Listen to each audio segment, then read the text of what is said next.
Okay, Saxon 4 Math class, we are ready for lesson 85. We're going to learn some tricks today for multiplying by 10, 100, and 1,000. And it's a piece of cake if you're just multiplying by these times another whole number, but if you get into money or decimals, it gets a little bit trickier. So we're going to learn some techniques for that. Let's start off with some examples. So the first one is really easy. We've worked on these before where you just look at the numbers that are not zero, the digits that aren't zero. So we're going to look at 37 times 1. We know that's 37. And because there was 1 0 in this entire problem, we tack on 1 0 to the end. So this answer is 370. Okay. With money, let's $6.12 times 100. So let's take a look here.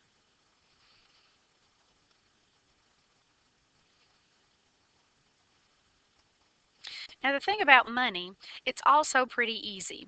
We can look at this, we can go ahead and write down, we know this is $6.12 times 1, and if I were just looking at the digits, I would go ahead and write down 612, because 612 times 1. Okay, now there were 2 zeros in the whole problem, so we tack on 2 zeros. And for money, it's easy. You just make it look like money. We know that we need 2 digits for our cents, and therefore this is $612. It's not so easy, however, if I were to take this dollar sign off, okay? And we will do some of those too. Let's take a look at C first. 45 cents times 1,000. And they've written it like this, times 1,000. Well, to begin with, we have to rewrite the 45 cents as 0.45. Okay. Now times 1,000, we're going to go ahead and tack on the 3 zeros, and we're going to move our decimal point to the right 3 jumps. Okay, because there were 3 zeros, we take 3 jumps to the right. Here we go. 1, 2, 3. This is now where the decimal point needs to go. And 45 cents times 1,000 is $450. So remember, the amount of zeros is the amount of jumps that a decimal point takes, okay, to the right. Let's take a look at one example that is, and they don't get into this today, where it's not money and it's just a decimal, but let's make one up, okay? Let's see.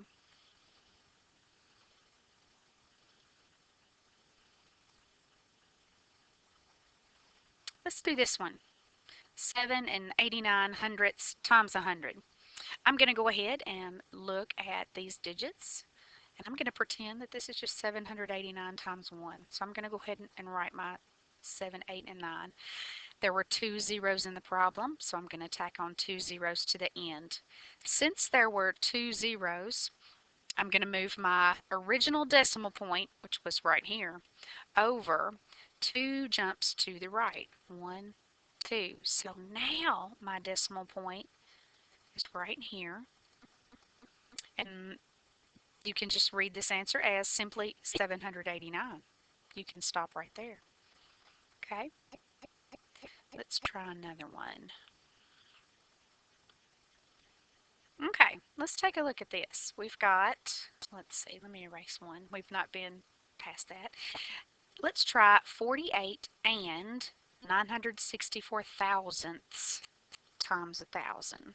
Okay, actually, I've changed my mind. Let's do that times 100.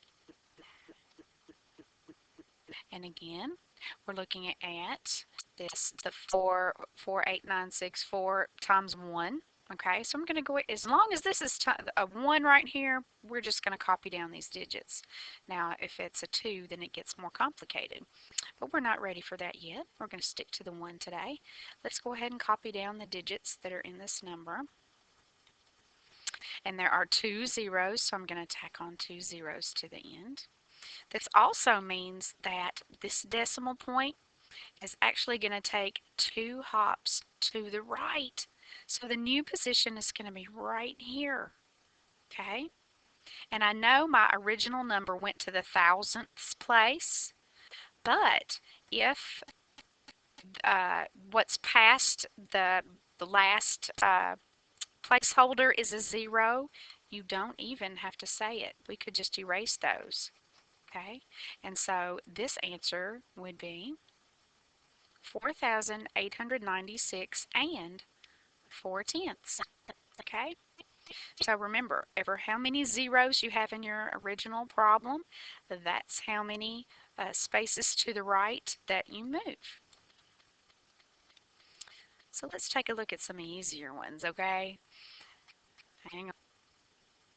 Okay, let's look at 365. We're going to pretend like it's times 1, okay?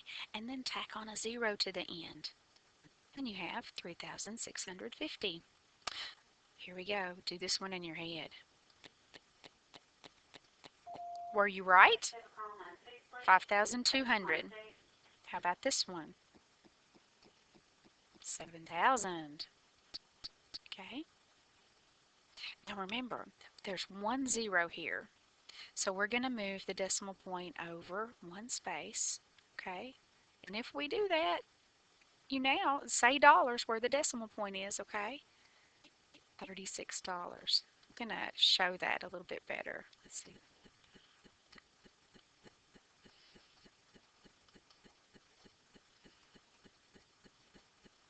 Okay, since there's 1 0, all we have to do is move the decimal point over 1 space, okay? But to do this with money is not proper, is it? We know we need 2 spaces to the right of the decimal point, so it's $36. Okay, do this one in your head. Remember to tack on 3 zeros, 42,000. How about this one? 3 zeros, so this decimal point is going to move to the right 3 spaces. Let's do this one out, okay?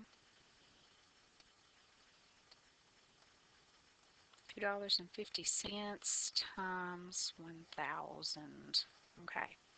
Again, I'm going to go ahead and copy these digits down.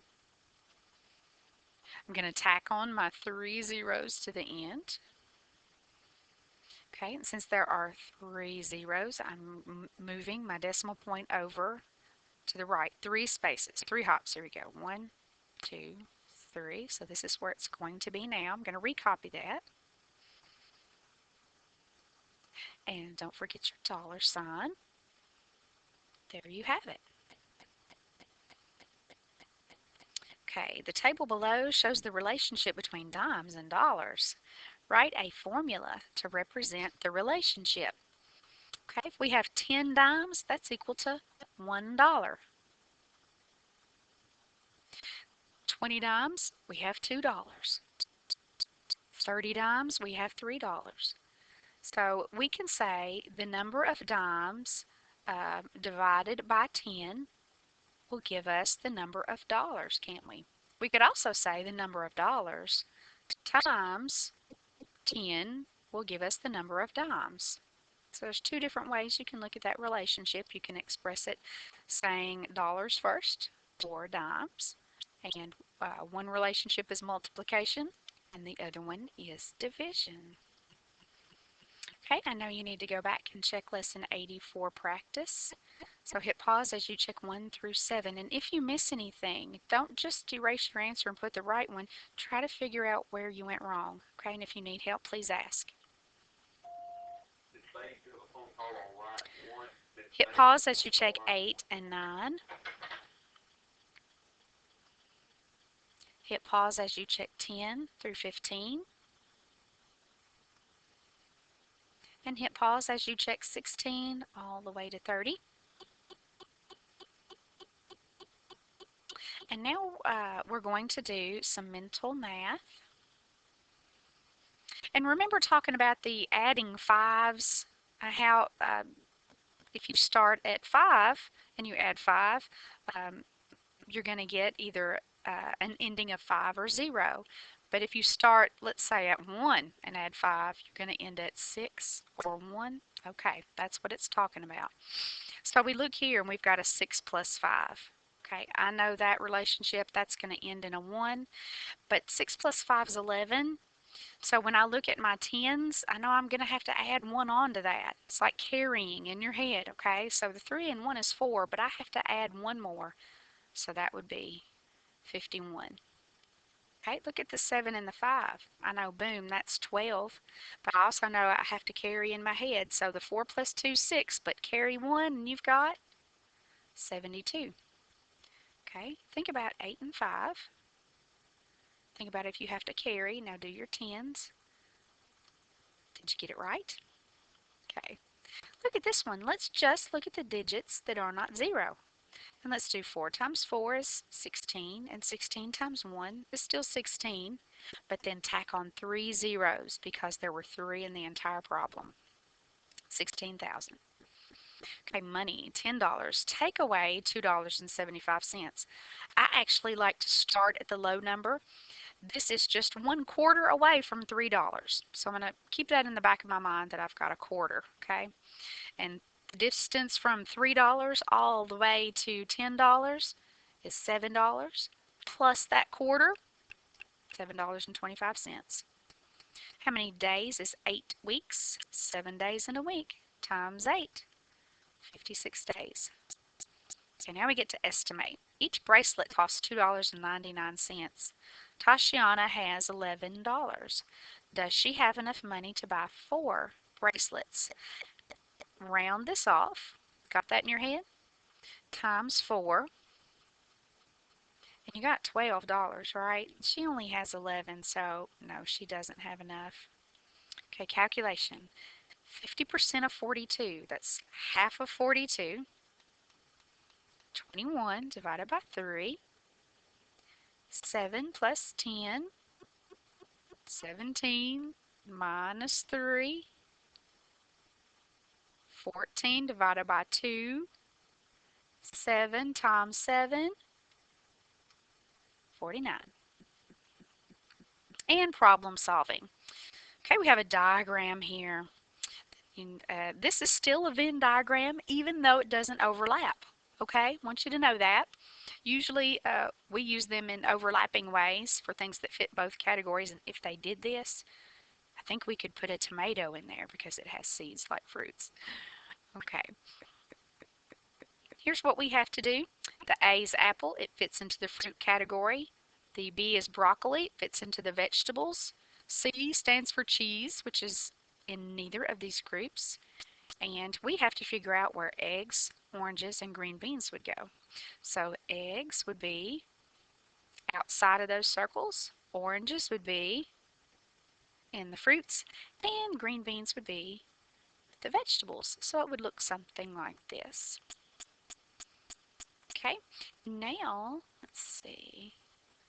We are finished, you guys.